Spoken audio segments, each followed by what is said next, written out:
Just trying to survive and learn to love along the way. By Foreplay on AO3. Episode 7, Chapter 7 of History and Tears. Hizashi is nearly sleeping himself when Shouta returns a few hours later. He can hear him pause in the doorway as he takes in the sight of Izuku, where he has curled himself around Hisashi's hand. Hizashi had offered it after Izuku woke up from a nightmare, and he had scooted closer on the bed so he could grasp it more firmly. It's a cute sight, and Hizashi could tell Shouta feels the same way without even turning around. Don't worry, Sho. I already took lots of pictures. Shouta snorts as he strides forward to place a hand on his shoulder before leaning down to speak in his ear. Tsukuichi should be back soon. We should wake him up. Hizashi complies, leaning forward to run his fingers through the thick curls. It takes a few minutes before Izuku opens his eyes, frowning.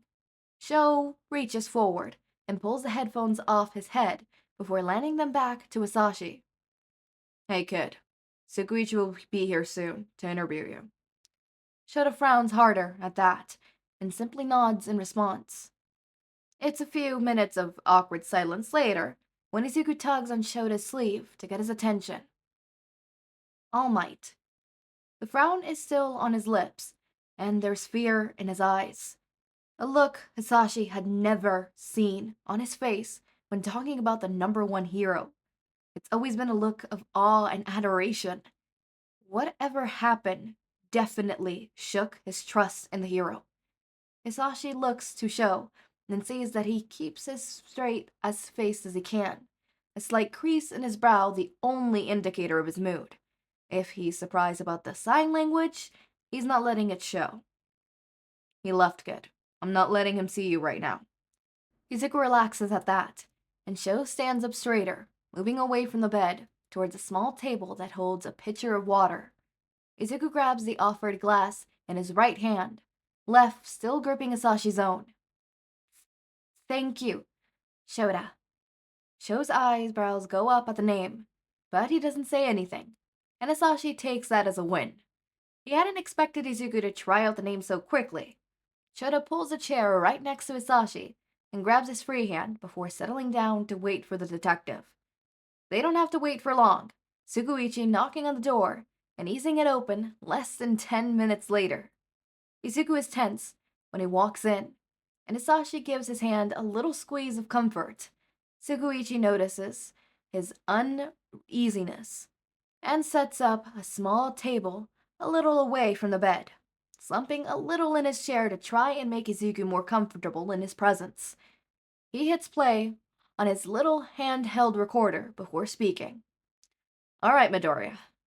Izuku tenses right back up at the name, and Tsukuichi gives him an apologetic look.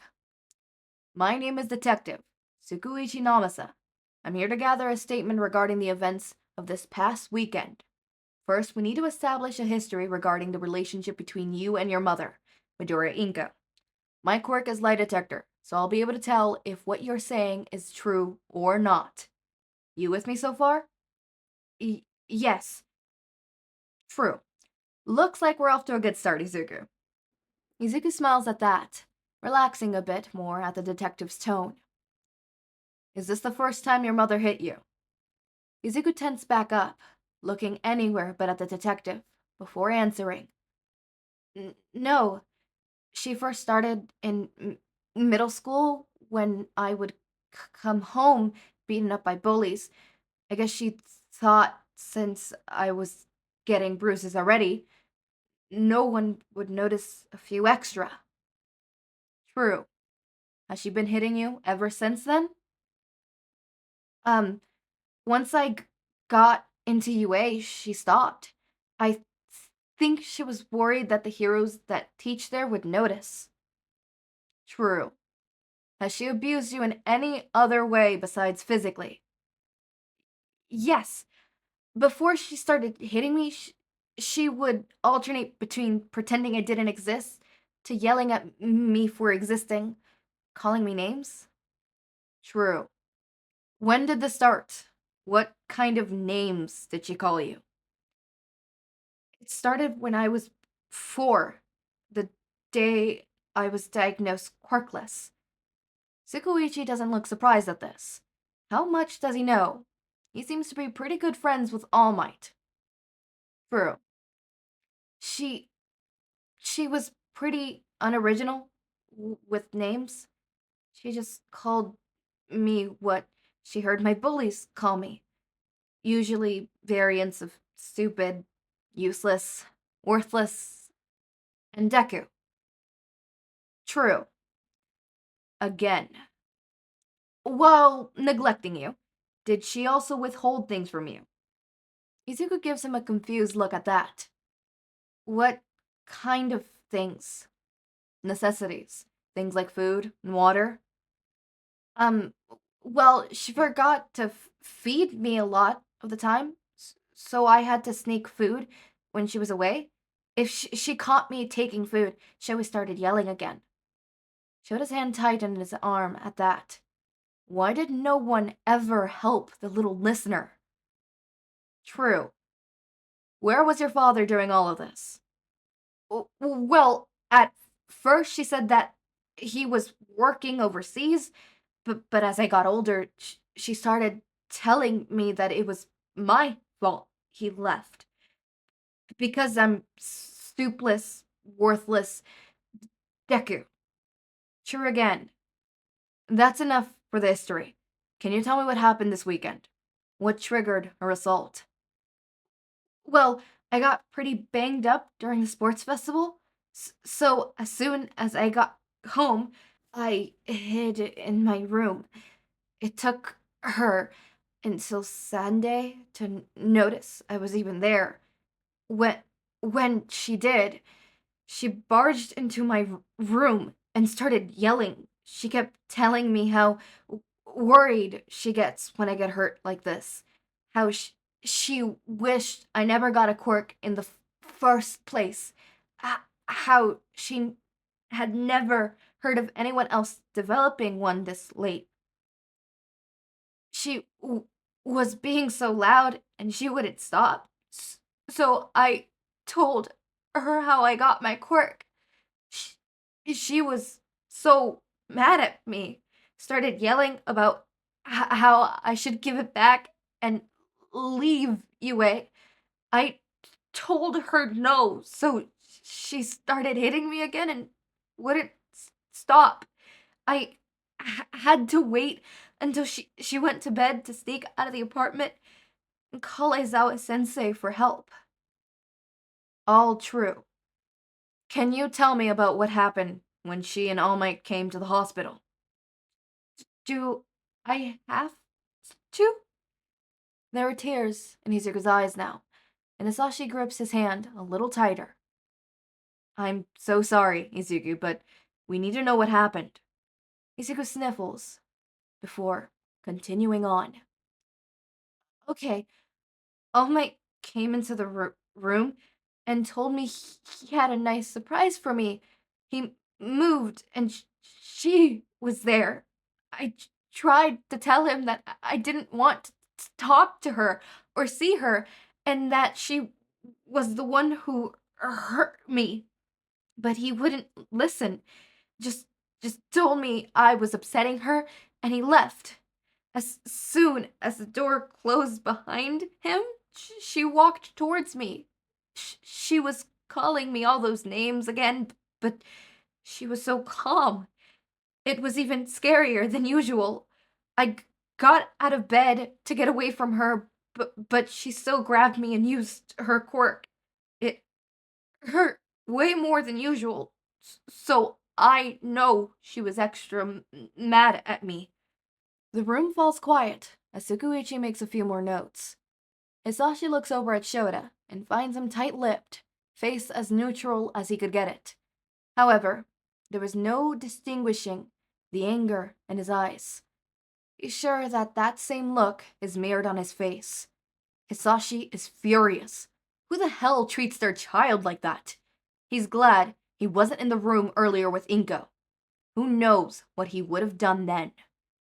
As it stands, Hizashi isn't sure what they're going to do with All Might.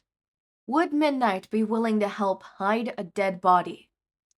Alright, Izuku. That's all I need for now. Eraserhead, a word, please. They walk out the door, and Hizashi is left alone with a softly crying Izuku. Hizashi stands and pulls Izuku into a tight hug, and he breaks down in his arms. Okay, so Izuku, Midnight, if she doesn't help, I can help. I can help hide a body. I very much can help hide a body. But, okay, my theory was wrong. So, she normally does do that kind of stuff on a regular basis. Except it's been a while before that happened. And I feel, as I said before, I think it is the fact that Izuku had a support system. Therefore, it's not in the sense of like, oh, it went so far that Izuku finally ran. The line was finally crossed. I think it was the sense of, I finally have someone to run to, I'm gonna run. Which, again, I'm happy that he doesn't have, or not necessarily that he doesn't have learned helplessness, but that he was able to ask for help, that he was able to call for help, that he was able to escape, because I know how hard that is. Especially with a loved one like that. I know how hard and difficult it is. Like, knowing they hurt you, knowing that they're not good for you, but in your mind trying to rationalize with them. If I was writing this, I probably would have had a moment where Izuku tries to draw where Inko tries to draw Izuku in the sense of apologies. Like, I'm sorry, I'll change, I didn't know, right? An apology, quote unquote an apology, because that's what my abuser did. They apologized. Except the apology was really weird, because I mentioned the fact that I really was scared of them. That them raising their arm sent me flinching. That they being in a bad mood made me wary. That them being in a good mood made me happy. They're in a bad mood, I'm anxious. I'm making sure that I'm tiptoeing the whole day around them. Tiptoeing. And they replied with, saying, well, I've been through stuff, I didn't mean to, hurt you, you should have told me, why didn't you tell me? Stuff like that, where it's like, my dude, I just said I'm terrified of you, that I'm scared of you, that I'm scared to get you angry. Why would I bring up something that could potentially backfire on me, right? And the only reason I'm bringing it up now is because I want to try to fix our friendship. And after a month of doing that, I realized, yeah, no, there's no fixing this. They might have stopped the physical aspect of it, but there were still moments where she would do it to others, and I realized it's only a matter of time before she starts doing it to me again. Right? That's a hard habit. That's a thing that she does on a regular basis. That's not gonna happen. That's not gonna stop. I can't continue that. So I'm glad Izuku was able to call for help, because I know how difficult it is. When it's a loved one, you don't want to accept that a loved one would do that. Also, All Might. Fuck All Might. I hate All Might right now. All Might, you absolute buffoon. Look, he didn't read the email. I can forgive him for that. What I can't forgive him is looking Izuku in the eye at that hospital. Looking him in the eyes. Knowing that Izuku is like, please don't go, right? Being like, you're upsetting your mother, and walking away. All Might. He is showing signs of distress and not of joy at seeing his mother. Something is wrong. If he was trained properly, like a teacher should be, right? He would notice the fact that, hey, this is not even trained. I'm not trained. And I know that type of behavior, when introduced to someone who you should be happy to see, right? Something's wrong. Whether it be Izuku's hiding something from her, she did something, she has something, there's something wrong, and you should separate them immediately and figure out what it is. And he didn't do that, and clearly we see the consequences of it now. So hopefully, obviously, Izuku gets to heal from this. My heart goes out to Izuku, and my heart goes out to any of you, raindrops who are listening and can relate to Izuku and the story that I've been saying as in my outros. My heart goes out to you. I know what it's like, except, of course, mine wasn't a relationship.